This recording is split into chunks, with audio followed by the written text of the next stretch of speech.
Welcome to Superhero Pow. I'm your host nerd, Tom Fremgen.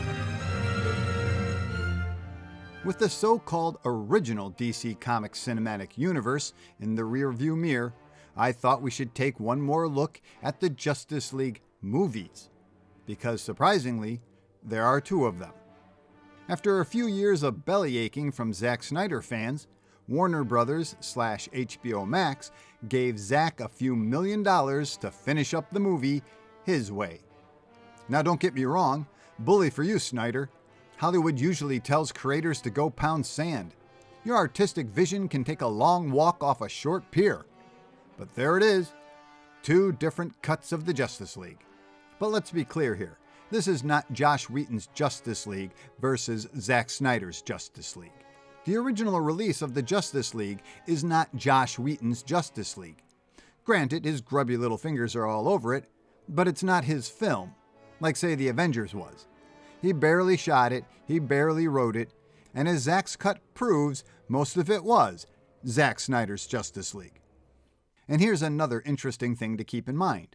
Zack Snyder's Justice League wasn't going to be the Justice League movie either. What the hell are you talking about, Tom? I hear you say.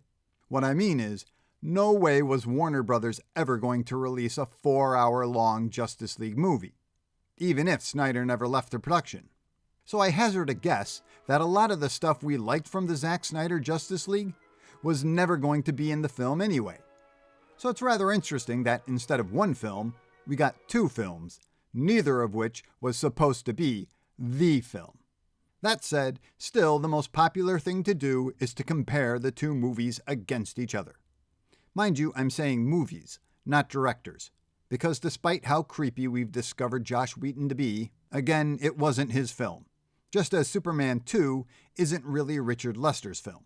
But now, in an effort to expose any perceived biases on my part, I will tell you what I thought about some other films made by each director. With Joss Whedon, I'm not much of a Firefly fan, but I loved Serenity. Avengers and Avengers Age of Ultron were both good films, and I thought Justice League was Whedon's worst superhero film. With Snyder, I really liked 300 and Watchmen, though I thought Man of Steel and Batman v Superman Dawn of Justice were both terrible. And I thought Justice League was Snyder's best superhero film. There, I hope that helps you determine whatever bias I may have.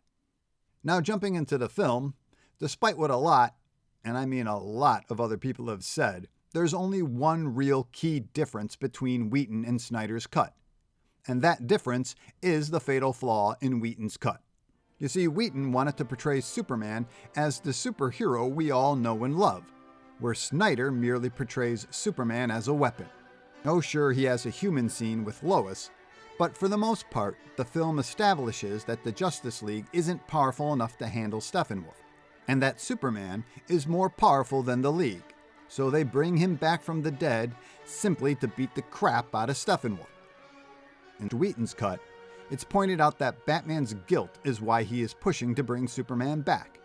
And in Whedon's cut, Superman doesn't completely whip Steppenwolf as he does in Snyder's cut.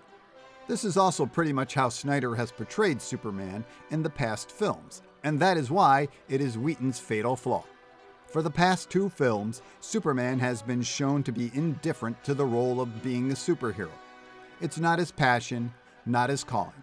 He's no big blue Boy Scout. He doesn't owe anybody anything. So when Whedon jumps in and tries to make him the big blue Boy Scout, no one's buying it, and the film fails big time. All the other differences between the films are really just window dressing.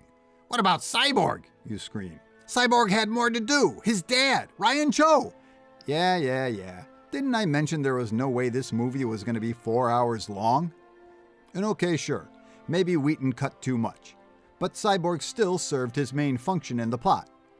Also remember, when we all watched Whedon's cut, we were introduced to Aquaman, Flash, and Cyborg all at the same time, with not enough time for any of them.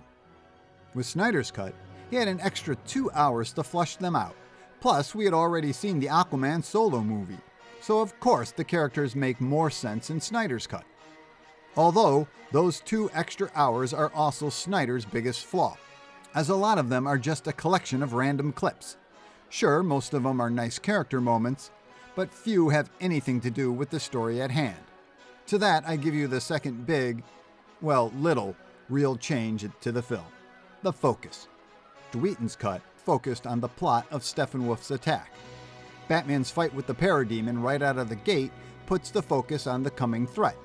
And instead of Wonder Woman fighting random terrorists, Whedon changes the dialogue so they too are a warning of the coming threat. Whedon is trying to keep the audience informed and focused on the plot, while Snyder is trying to control a three-ring circus, which again is easier to do with 4 hours rather than 2 or even 3-ish. So aside from that, they're basically the same film. What about Darkseid? You scream. Hey, look, I love Darkseid, and as a DC nerd, I was very happy to see him in the film. Not sure he means anything to a non-DC nerd though, apart from them asking, if Darkseid is the big bad guy from way back when, then why isn't the movie about him? And how did he forget about the Earth? And where are all the gods who beat him last time?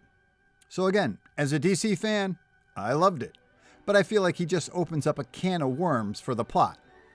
And again, Whedon removes Darkseid to keep the movie focused on Steppenwolf, who, as every DC fan knows, should have never been the main villain of the film in the first place.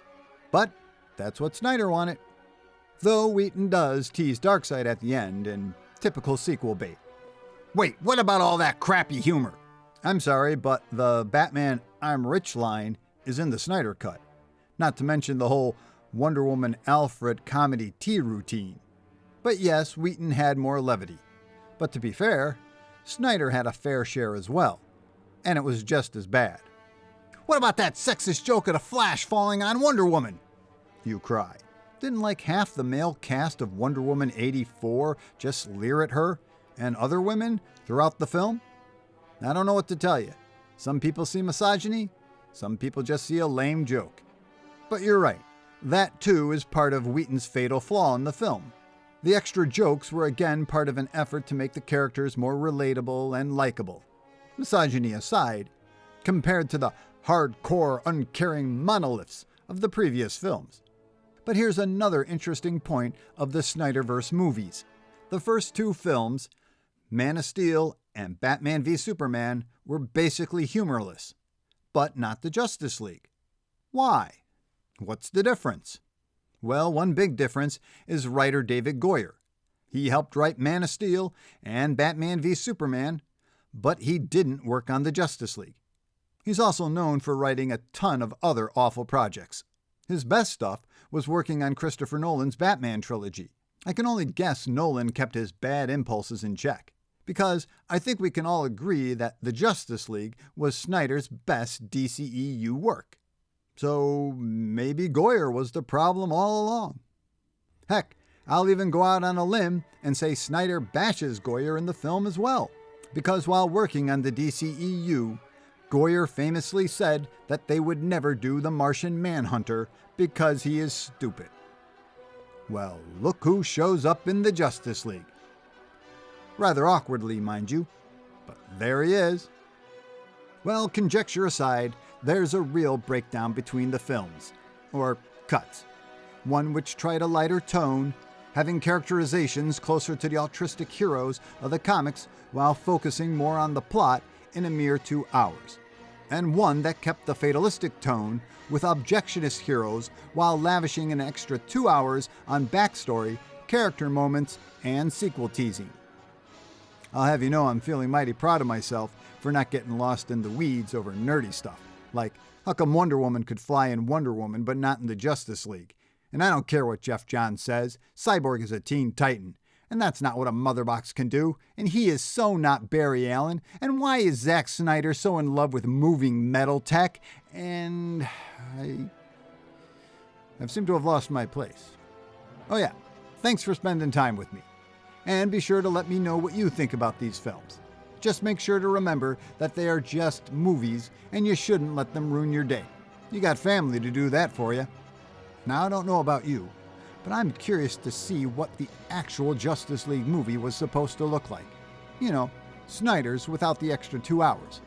Geez, do we have to start another online campaign?